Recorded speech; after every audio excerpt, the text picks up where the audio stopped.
Chernobyl, a million casualties. Next on Enviro Close-Up.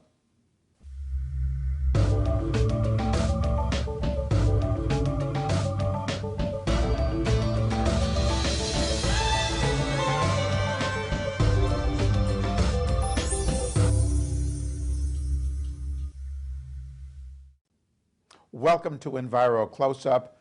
I am Carl Grossman. This coming April 26th marks the 25th anniversary of the Chernobyl nuclear plant disaster. Meanwhile, the nuclear industry worldwide is pushing for a revival of nuclear power, and this very important book has been published, Chernobyl: Consequences of the Catastrophe for People and the Environment, and it concludes, based on now available medical data, that between 1986, the year of the accident, and 2004, 985,000 people died as a result of the disaster, and more have been dying since.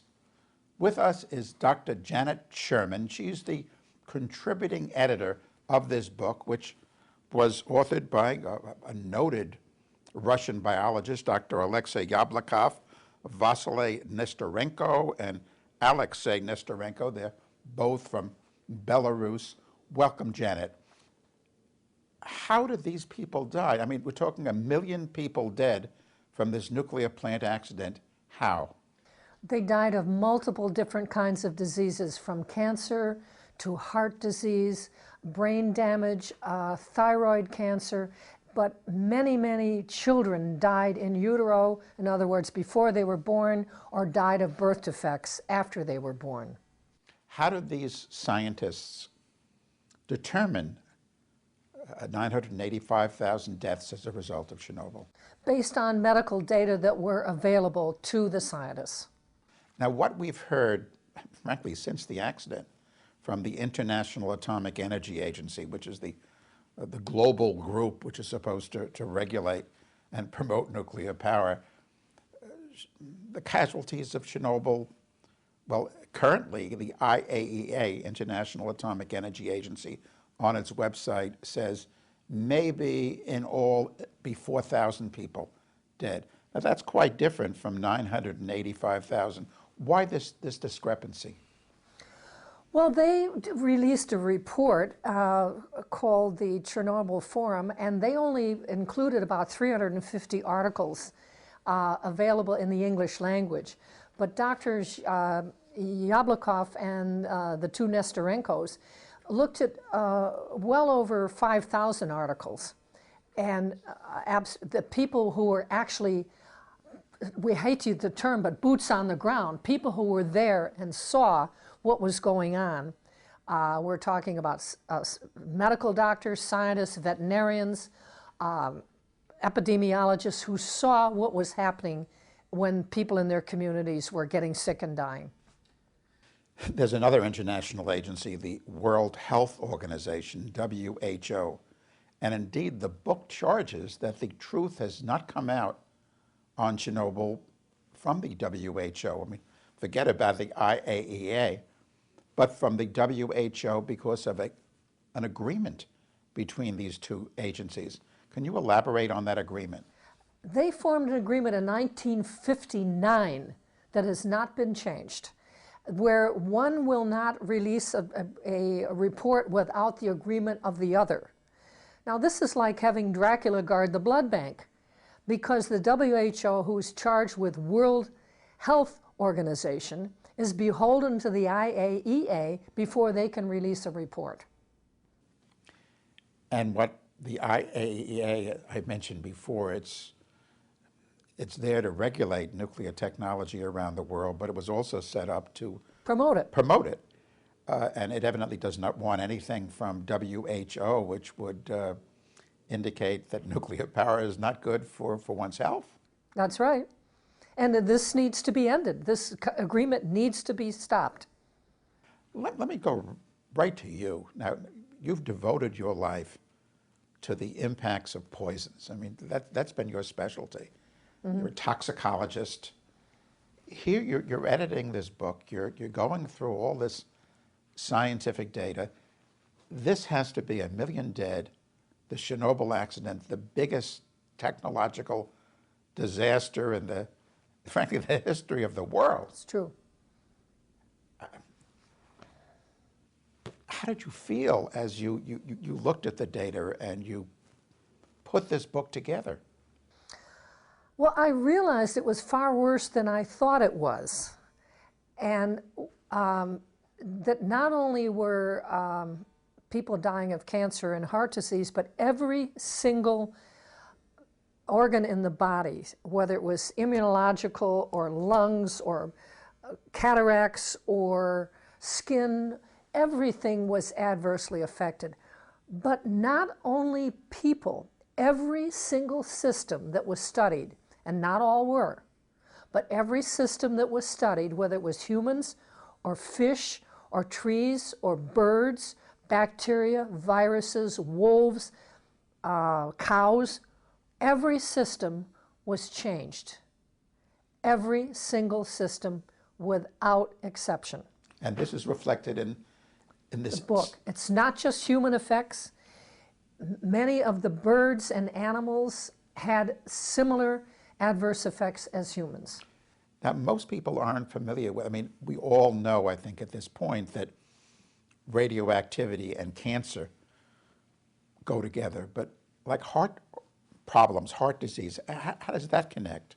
Well, one of the most fascinating things that I learned when I was rewriting the text of the book and going through all the data was one of the scientists, Bandashevsky, had done a study that showed that the cesium-137 levels in children were the same as he had found in test animals and were causing heart damage. He reported this, and for his work, he was put in prison. And he was put in prison? He was put in prison, yes. And he analyzed, these are animals that were... Well, he did the original study on animals, and then he was a pathologist, and he was studying the results in children, and he found the same changes in the hearts of children who had died as he'd seen in the animals. And when he reported it, his thanks was he got arrested and put in prison. The radioactivity from Chernobyl, Russia, Belarus, the Ukraine, these were 3 places where, I mean, a lot of the radiation was deposited. But according to this book, again, based on data, I mean, those poisons came down all over the world. Yes, they did. And the greatest concentrations came down in Belarus, Ukraine, and Russia. But the greatest amount, more than 50%, spread around the entire northern hemisphere. Particularly went north into Scandinavia and eastward into Asia. As far as China. Oh, yes. The book concludes, indeed, that the deaths as a result of Chernobyl occurred not just in Belarus, Russia, and the Ukraine, but all over. Oh, around the entire the world, yes, of course. How long will this continue? I mean, some of the poisons that were discharged, they're going to be around for millennia. Oh, yes. I mean, just the 2 main ones, cesium-137 and strontium-90, have half-lives about 30 years, so they'll be around for 3 centuries at least. But many of the isotopes will be around for millennia. You're right. The book, however, stresses that the worst damage occurred in those early months, particularly those early weeks when the fire that, I mean, there was this huge fire that wasn't, I mean, they weren't able to put it out, was blazing. Well, yes, but still, right now the reactor is leaking into the water supply. The structure that is around the reactor right now is not sound. And if there's so much as a mild earthquake, there's a chance of it collapsing. So this reactor is by no means covered up or safe and not leaking. Now this book, this book, Telling the Truth About Chernobyl, was published by the New York Academy of Sciences, a rather prestigious organization. What about the rest of I don't know, the scientific establishment. What's been their, how can I put it, stance, their position in getting this information out on Chernobyl? Well, some groups have been very interested in getting out the information, and people allied with the nuclear industry would just assume that nobody knew anything about what's in that book. How did Dr. Yablokov and the doctors Nestorenko embark on this journey with you of looking into the impacts of Chernobyl? Well, they have been aware of the WHO-IAEA agreement, and actually there have been people 24/7 outside of the WHO headquarters in Geneva trying to get this stopped, this agreement stopped. And these people have been demonstrating? Demonstrating, yes. Picketing because of this Agreement. What the book describes as a collusive agreement between the IAEA and WHO. That's correct. Alexei Yablokov was a consultant to both Gorbachev and Yeltsin on the Chernobyl issues. And as you know, the data were covered up for about 3 years right after Chernobyl happened because the governments did not want anything to be known by people, and they collected almost nothing in the way of data. Alexei became interested in that and started collecting information. I think there's something like 150,000 publications that have come out, and they utilized well over 5,000 in writing this book. Many of the sources in here have never been translated in English. Mostly were in the languages of Ukraine, Russia, and Belarus. So this is entirely new information that has not been available to the Western world. You talk about the impacts on people, on animals, on plant life. Are the mechanisms different? No, essentially the mechanisms are the same. Exposure to these radioactive isotopes are taken up by plants, are taken up by birds, taken up by humans, and damage the cells, kill some of the cells, damage the DNA, damage the genetic mechanisms of species.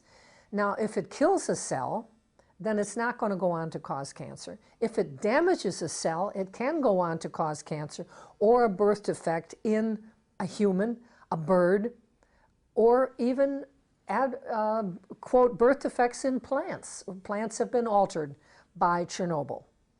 Now, you just mentioned how the consequences were a lot to the northwest because the winds were blowing towards, of all places, Scandinavia. Yes.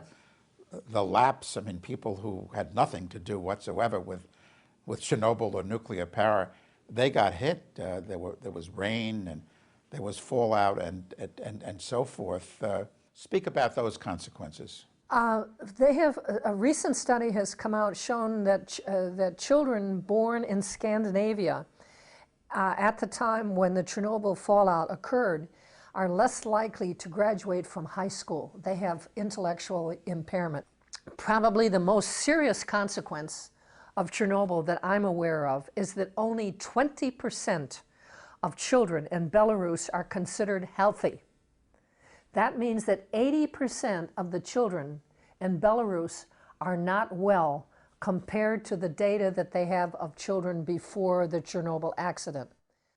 And they're medically not well, and they are intellectually below par. How would that, what would be the relationship there between radioactivity and a deterioration of intellectual capability? Well, while a mother is pregnant, she is eating food, and what happened was that most of the people either did not know or they did not have access to food that was not contaminated. These isotopes are taken into the body while a woman is pregnant. They are transported through her body to the unborn and damage the heart, the lungs, the thyroids, the brains, all of the tissues, the immunological system of these unborn. These children are born unwell, low birth weight. There was a very high fetal death rate as a result of these exposures. This is probably the greatest tragedy that could occur to a culture. After the accident, from the Ukraine, which had been the breadbasket of the former Soviet Union, and it's where Chernobyl was and is. I mean, in fact, there's 3 units of the Chernobyl nuclear facility still in operation. In any case, that food moved around. Well, this is an extremely serious problem. How do you get enough food for people if the land is contaminated for 3 centuries? And not only are you worried about grains like wheat and rye, but you have to also worry about mushrooms. Doesn't sound very important, but mushrooms are a very big part of the food supply in that area. And these are extremely contaminated. The book concludes, based on now available medical data, 985,000 people dead. Mm-hmm. The data, however, just covers 1986 to 2004.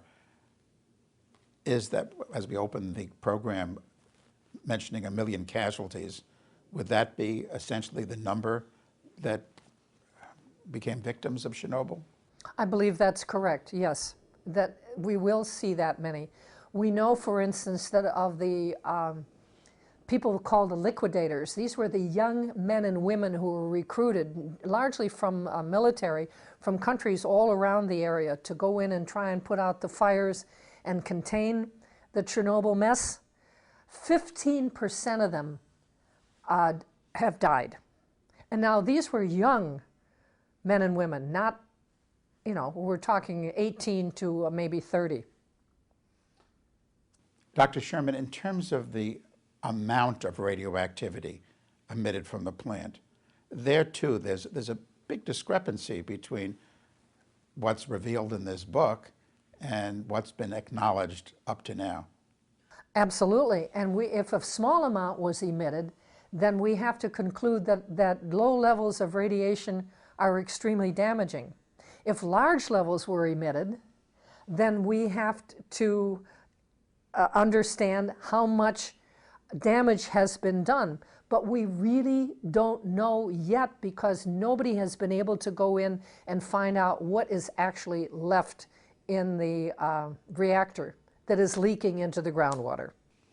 What does this say about the safety of nuclear power? I mean, the nuclear industry, the nuclear establishment, because of a lot of the nuclear industry involves government entities, pushes on to revive nuclear power, to create a nuclear renaissance, to build many, many more nuclear power plants. What's the lesson of Chernobyl and that? I think the lesson of Chernobyl is that we should be very cautious before we push technology.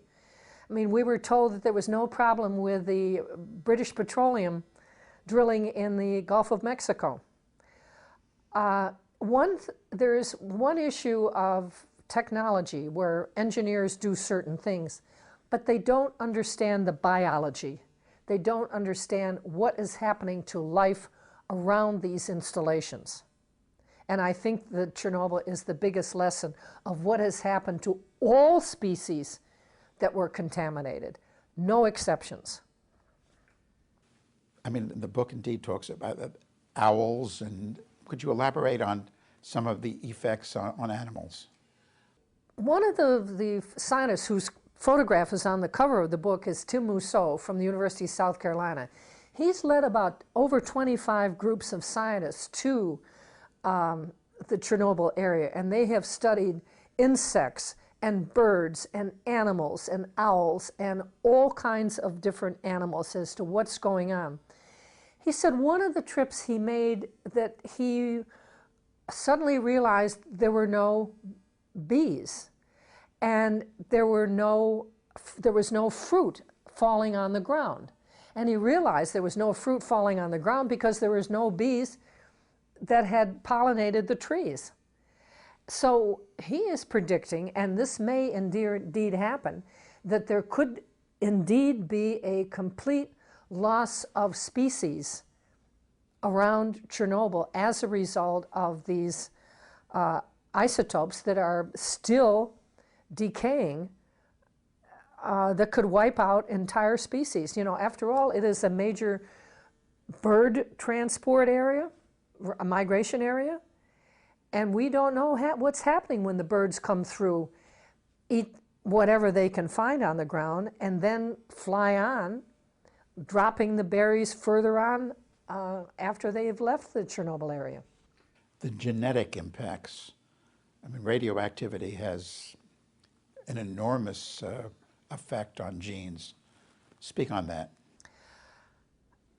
These are unlikely to be improved. Once you get a genetic defect, it becomes transmitted generation after generation after generation.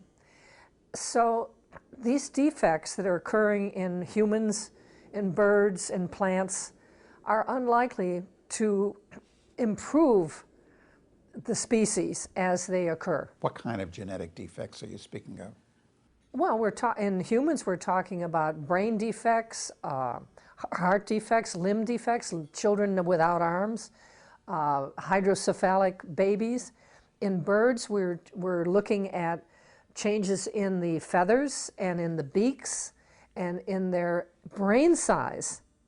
Talk about bird brains.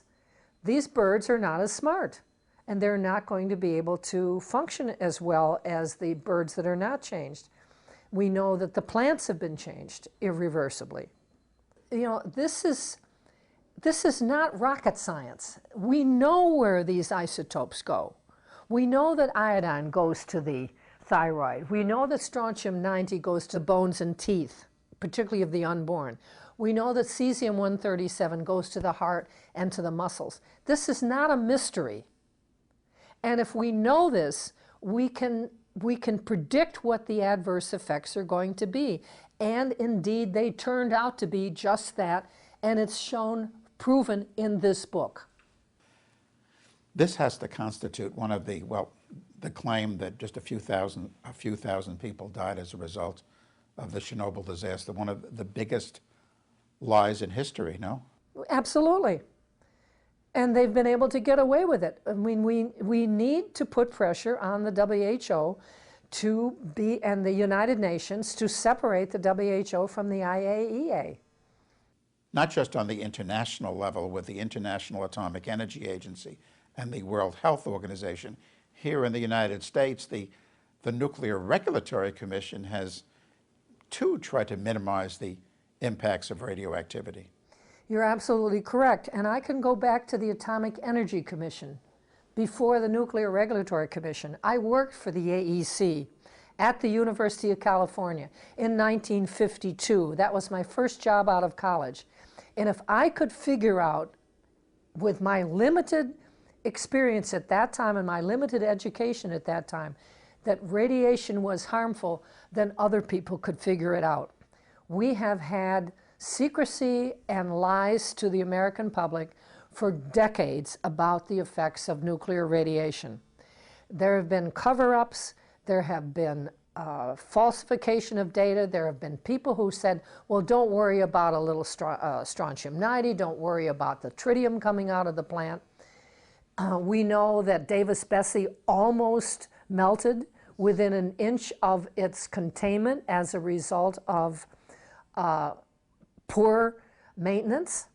And I believe it's just a matter of time before we have another nuclear problem somewhere in the world, if not in the United States. Well, why? I mean, you were within the nuclear establishment way back. We're talking about a half century ago. Yes. Plus.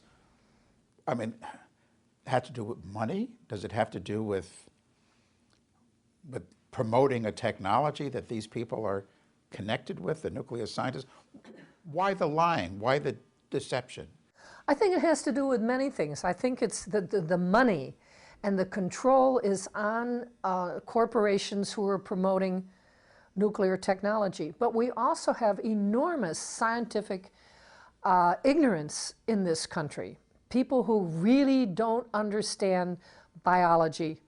I think if I lined up 20 people let's say in a mall someplace and said, put your hand over your liver, I'll bet you half of them couldn't do it. And to explain to people what's happening with nuclear radiation, I think our educational system is so poor these days that children are not learning about biology and physics and chemistry, and it's essential because it's such a major part of our culture and our economy. As you plowed through all this data, the consequences of Chernobyl, did the experience back decades ago, connect in any way to what you were doing? Oh, absolutely. I mean, this has been known for decades. The adverse effects of radioactivity have been known for decades. This is not something that has just occurred in the last couple of years. I mean, scientists who have any knowledge whatsoever of physics can figure out where a isotope is going to go in a body or in a plant or in a bird. I mean, this is not mysterious kinds of science.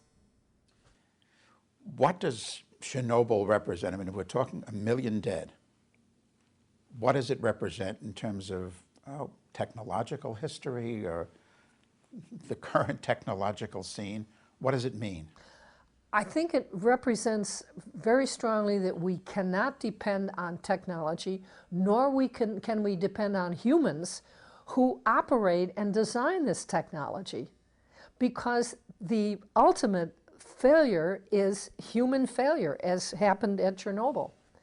But you're talking here about health consequences on the most massive of scales. Yes, indeed. Around the entire northern hemisphere.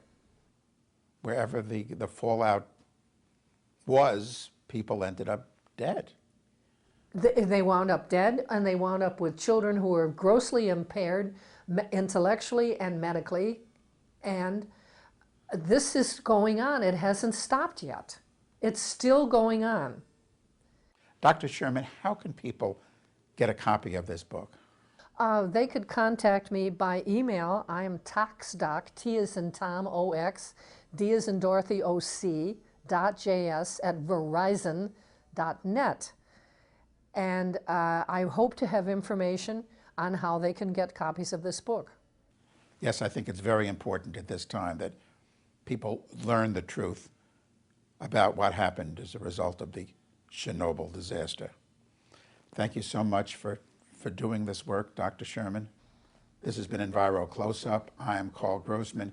Thank you for watching, and to get a copy of this or any Enviro video program, just visit our website at www.envirovideo.com.